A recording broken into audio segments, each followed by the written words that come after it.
Hey, it's Isabel. Before we get started, a quick reminder that you can do a lot to help get the word out and grow the borderline community. Yes, I've become that person. If you do only one thing, it should be to please share this podcast with someone. Just one person. Grab your phone right now and send the pod to a global citizen that you know, or even to a nationalist that you're hoping to turn. If you want to do a little more, please rate and review us on Apple Podcasts and chip in a few bucks on Patreon. All the links are at borderlinepod.com. Thank you, and now on to today's episode. That cult of the individual, which allows for the American dream, doesn't do so well when the collective society is facing a crisis.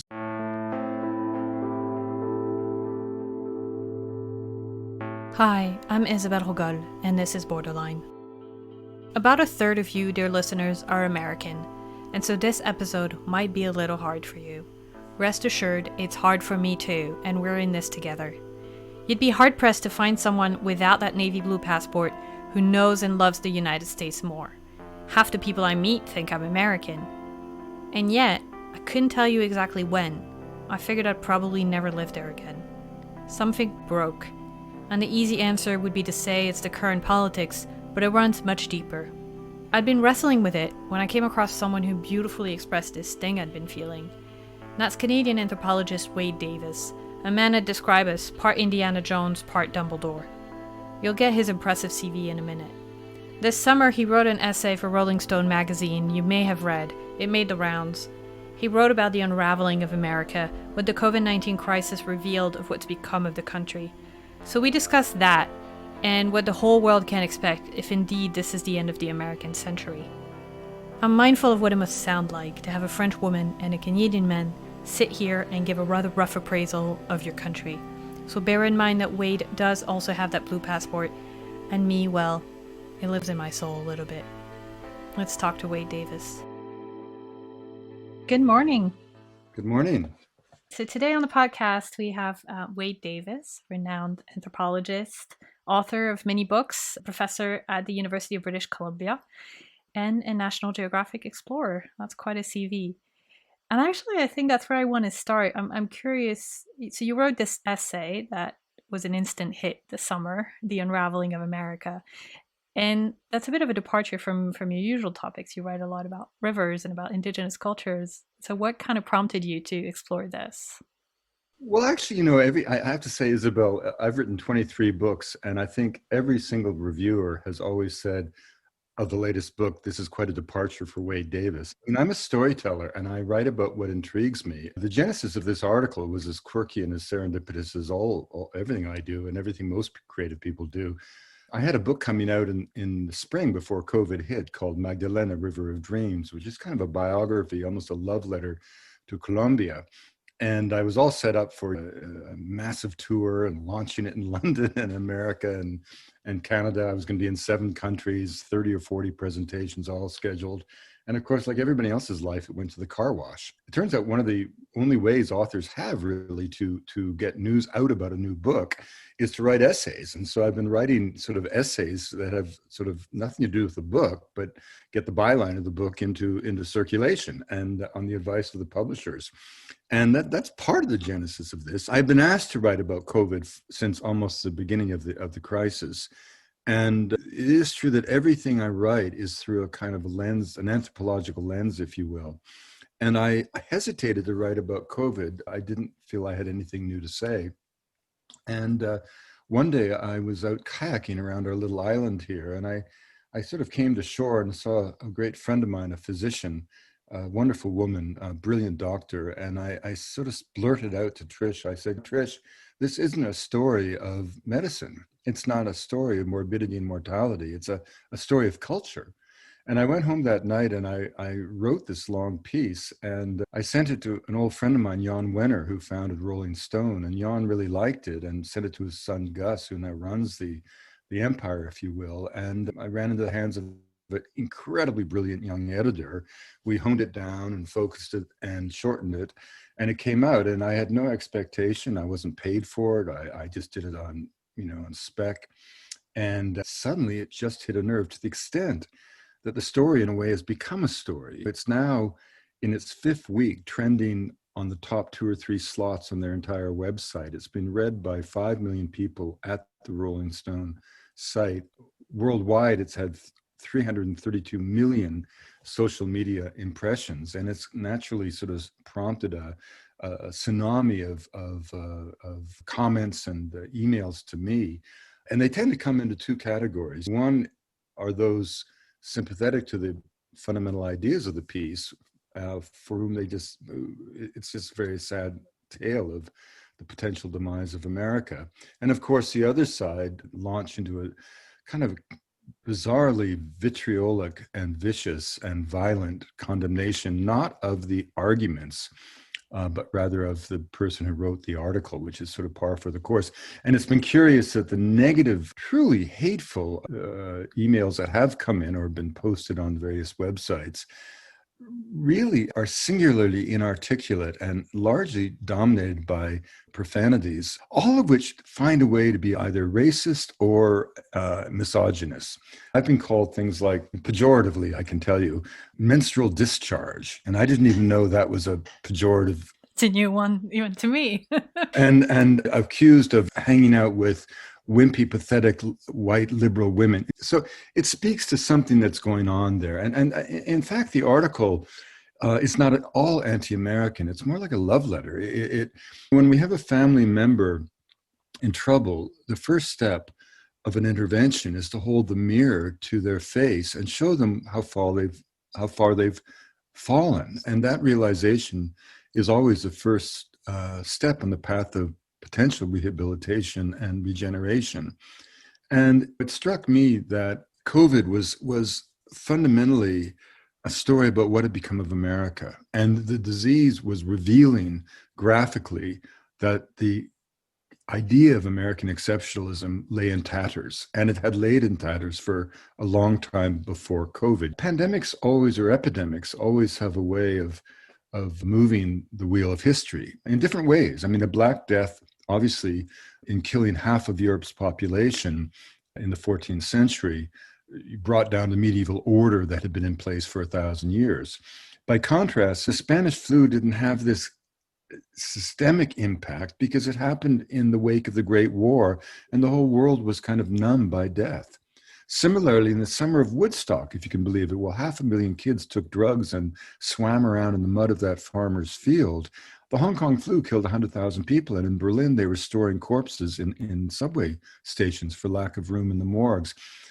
But again, we didn't have global media, we didn't have digital access to communication, and we weren't all flying around the world. In the 1960s, most people in Europe or in Canada or United States had never been in an airplane.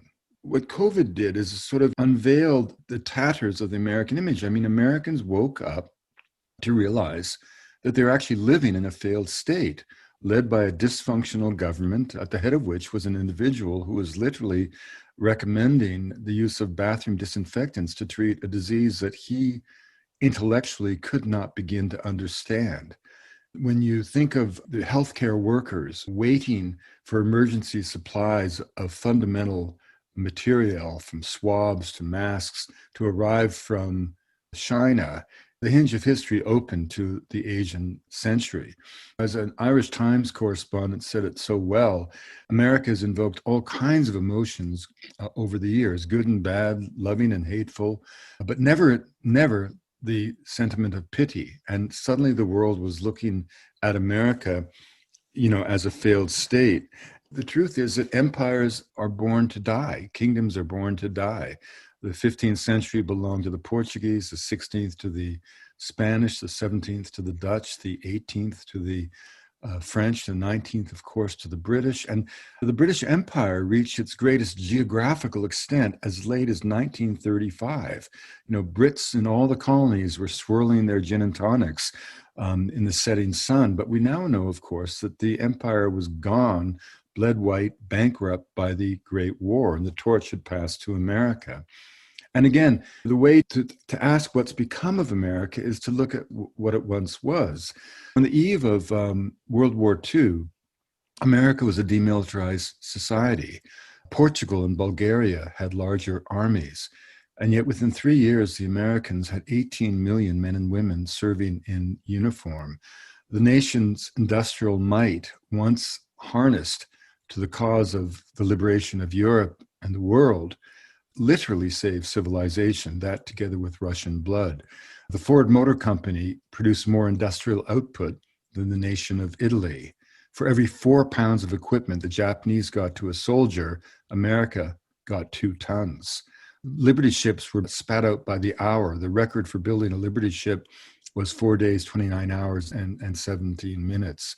The industrial output was so extraordinary that we were able to, without thinking, send 500,000 Dodge trucks to the Russians, 500,000 radio sets. The troops that marched into Berlin from Russia, from the East, did so on boots, in many cases, made in America. And so in the wake of the war, with Europe in ashes, Japan prostrate, America, with but 4% of the world's population, controlled 50% of the world's economy, made 90% of the world's cars.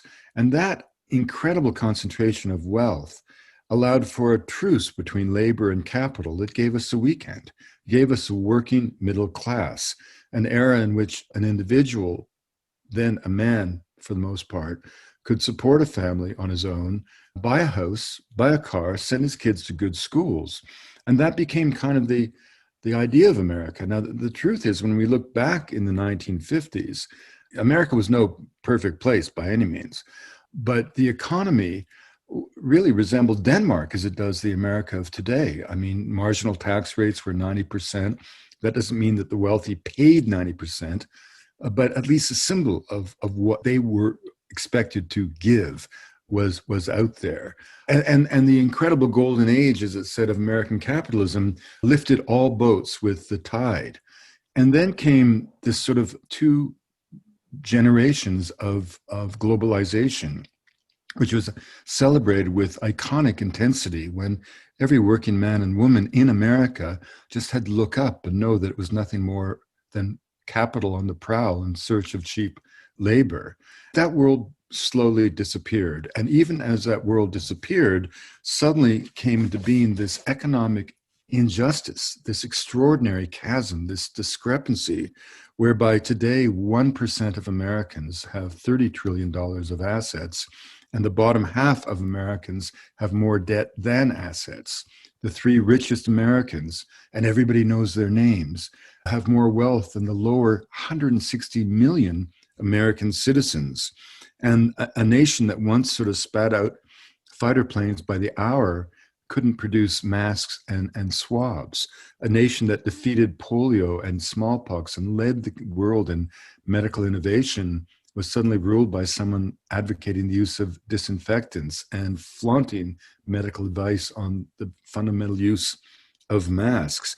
A nation that once celebrated the freedom of information, the flow of knowledge. I mean, Franklin and Madison, Monroe, Jefferson, they all said that education was more important than Congress, that without knowledge, you couldn't have a democracy.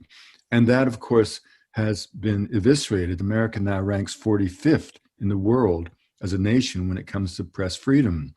The great American myth of the shining city on the hill, the huddled masses arriving at the door. Of course it was a myth, but myths aren't just stories, and it's not whether they're true or not. They are the moral compass of a nation. They are the measure of the aspirations of a nation. And the myth of the Statue of Liberty and the huddled masses informed the American dream.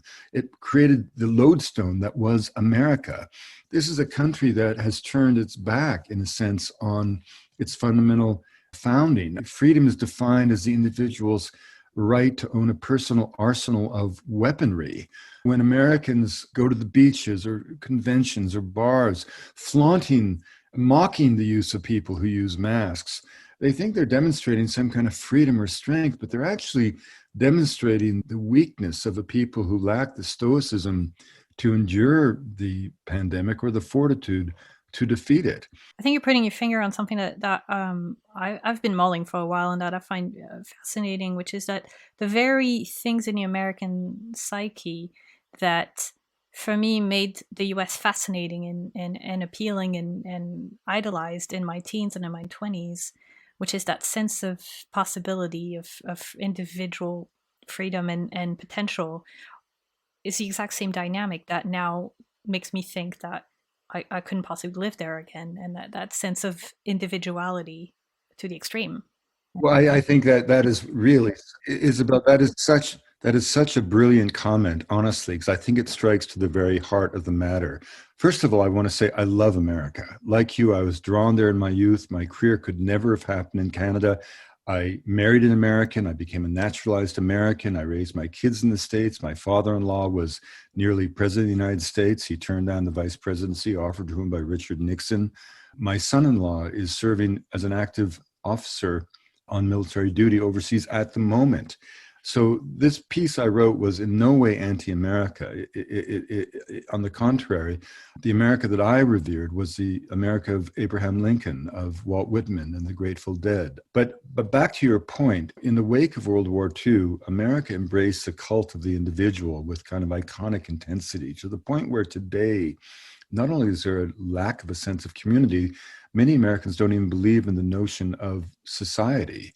And the consequences are all around them.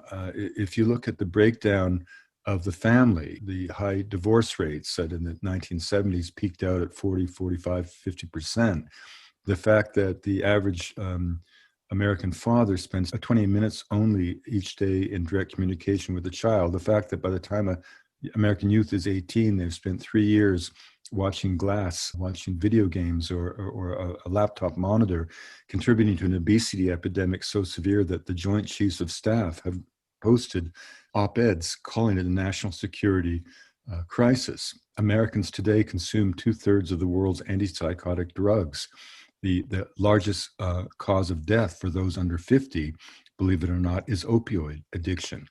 And so these are the signs of not a healthy society. Only 6% of American homes have grandparents and grandchildren beneath the same roof. And not uniquely America, but we farm away our elders, the wise ones, if you will, into these horrible old folks' homes, which kind of tragically, but in a strange way, inevitably became the epicenters for this horrid contagion. All these elders who are all by themselves, because we had abandoned them, That cult of the individual, which allows for the American dream, doesn't do so well when the collective society is facing a crisis. I mean, one of the critiques of the piece I wrote for Rolling Stone from Canadians has been that I'm somehow sugarcoating Canada. Well, that's not the case. The article's not really about Canada, and I'm certainly not suggesting Canada is some kind of perfect place. But one of the things that was working here was a social contract, an ongoing faith that individuals have in their country, in their institutions. You will never see a Canadian politician running against the government because we know the government is who we are. I mean, it's the most kind of strangely schizophrenic notion that began really with Nixon and later Ronald Reagan, that somehow the US federal government is your enemy, when it's, by definition, it's a shining expression, or it should be, of who you are as a democracy. And our healthcare system caters to the collective, not the individual, and certainly not the private investor who views every hospital bed as if a rental property. And in Canada, we are a social democracy, and meaning that we don't really view wealth as a currency accumulated by the lucky few, bless them, but rather by the strength of social relations and the bonds of reciprocity that connect everybody in common purpose. Social democracy is not communism light, as it's described in the United States. It's dynamic capitalism, just seems to focus on every tier of this society.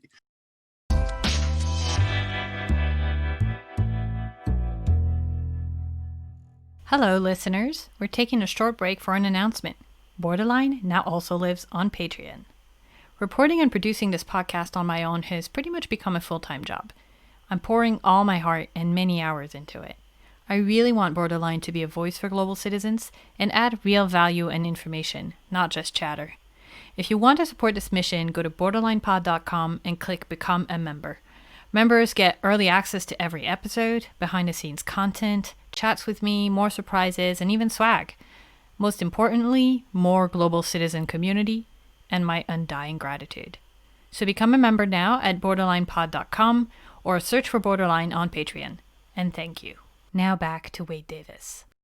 I use an allegory to try to explain to my American friends how it is different in Canada. And I say, just imagine the last time you went to the Safeway to get your groceries. When you go get your groceries in the States, there's a kind of economic, class, educational, racial, social chasm between you and the checkout person that it's almost impossible to bridge. Now, you don't feel that when you go to a Safeway in Canada. You don't necessarily feel that the checkout person's your peer. You may have more or less wealth, more or less education, but fundamentally you feel that you can communicate because you are part of a wider community. And the reason for that is very simple. As a Canadian, you know that the checkout person is getting a living wage because of the unions.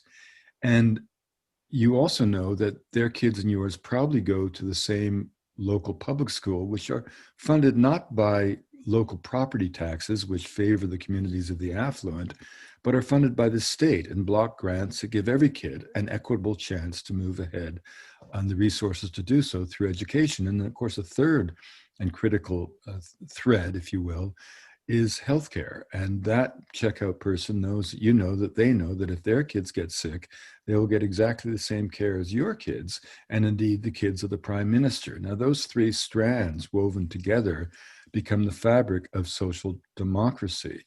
You point out that the success of Canada in handling COVID-19 shows the strength of that social bond. At the same time, you do have countries with that social bond that have struggled with COVID-19, like Spain and France and Italy. There's also seems to be a pattern where every country with a populist government has done terribly. If you combine the US and Brazil and Mexico and India and the UK, you have half of the world's death toll of COVID-19. So does COVID-19 show the failure of America, the failure of populism? Which is it? Well, I think right. And again, I'm not trying to sugarcoat Canada by any means, but when you come to the other nations that you mentioned, Brazil or the United States, or Boris says England for that matter, what you see is this foolhardy kind of macho denial of life, denial of biology. The virus doesn't care. It thrives by not only co-opting our own fundamental biology, but it also attacks the social fabric of our lives, the connections of community that are for the human as a social species, what teeth and claws represent to the tiger.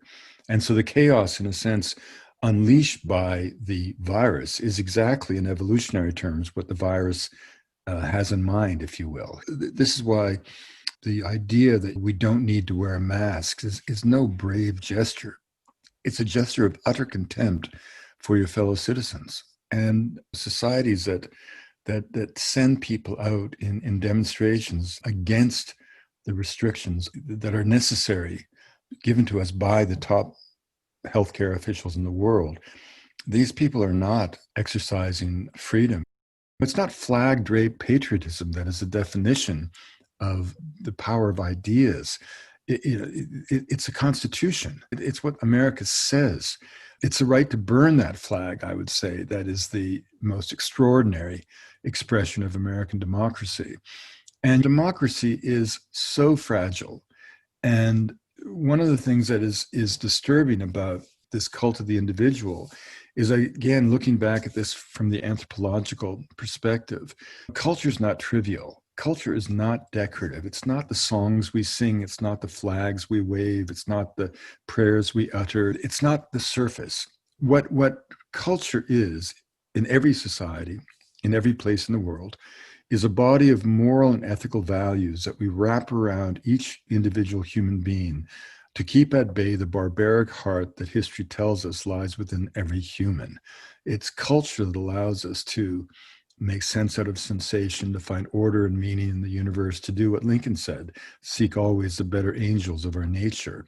And when that veneer of civilization is torn, when the raw heart of the beast, if you will, is allowed to emerge, that's when you have nations that once gave us Mozart and Schiller and Goethe suddenly resonating with the sound of jackboots in the street.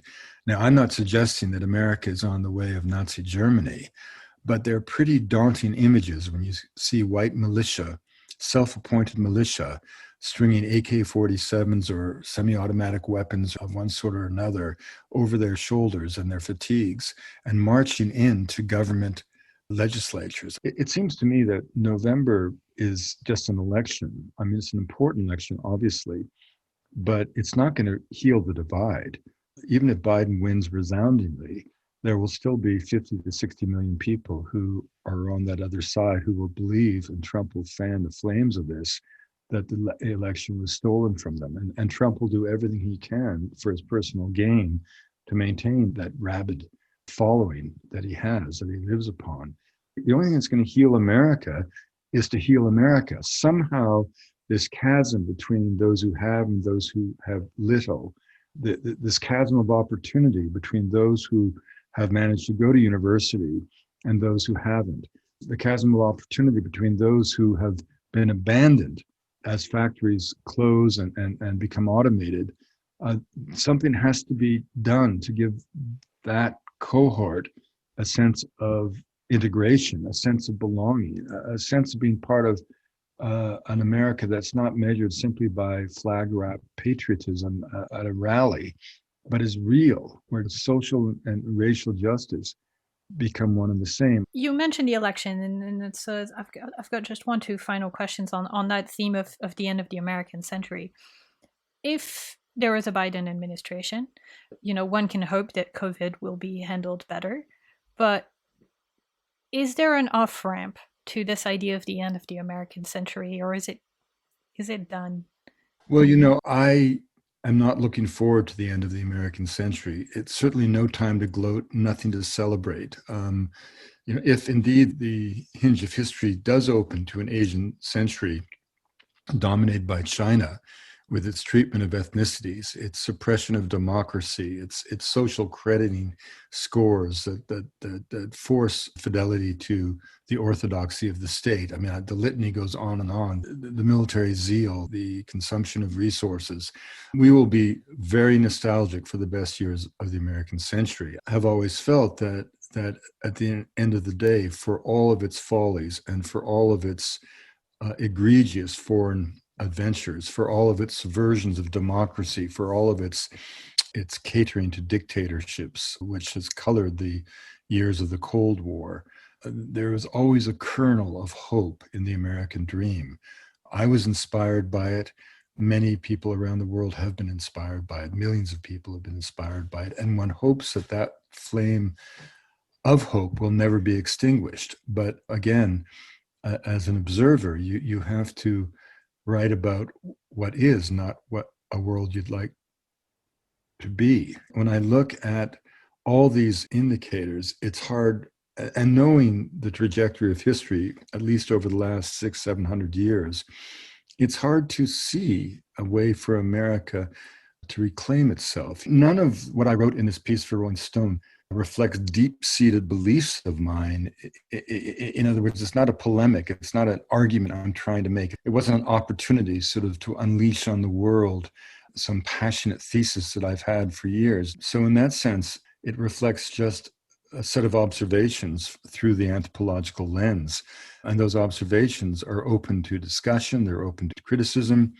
They're open to be challenged. But you can't challenge them by just sort of dismissing the author with some obscenity. And if that's the best you can do, it's kind of suggesting that the arguments are hitting home and may just be valid.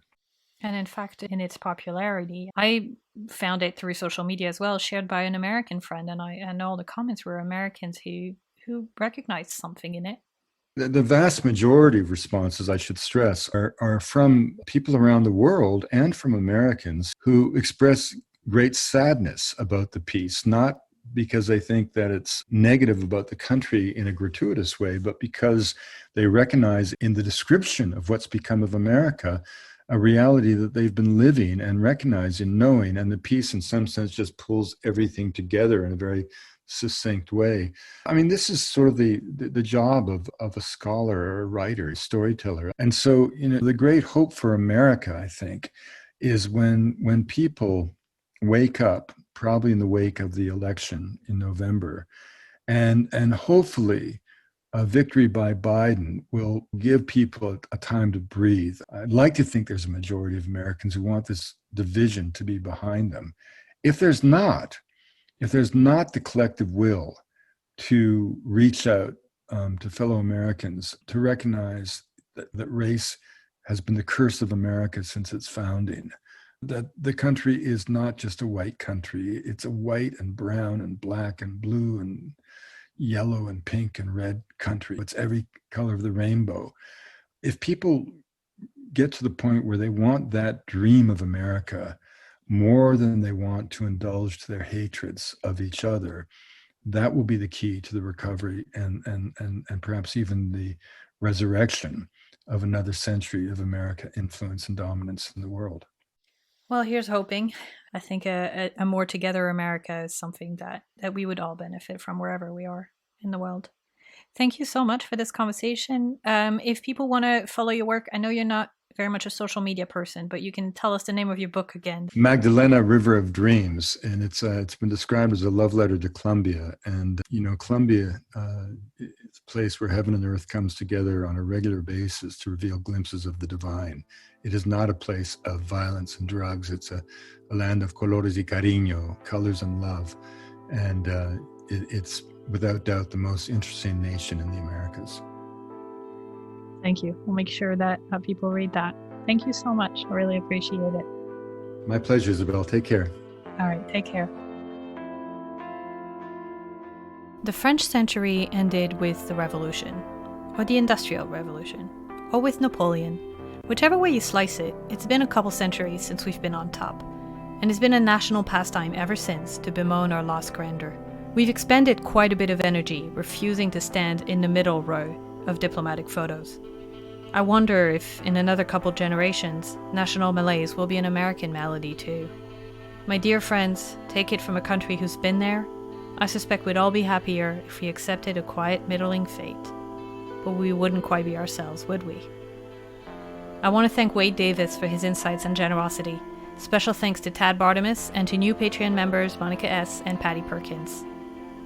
You too can get your name in the credits. Click on Become a Member at borderlinepod.com or look for Borderline on Patreon. This week, Patreon members get the full interview with Wade Davis. We talked about twice as long as what you're hearing here. We talked about Colombia, we talked about Canada, we talked a lot more about the US and about Donald Trump. Music is by Topher Moore and Alex Alina. Don't forget to rate and review the podcast. You can always email me your feedback. I love to hear it. It's all at borderlinepod.com. Borderline is a One Lane Bridge production. Talk to you next week.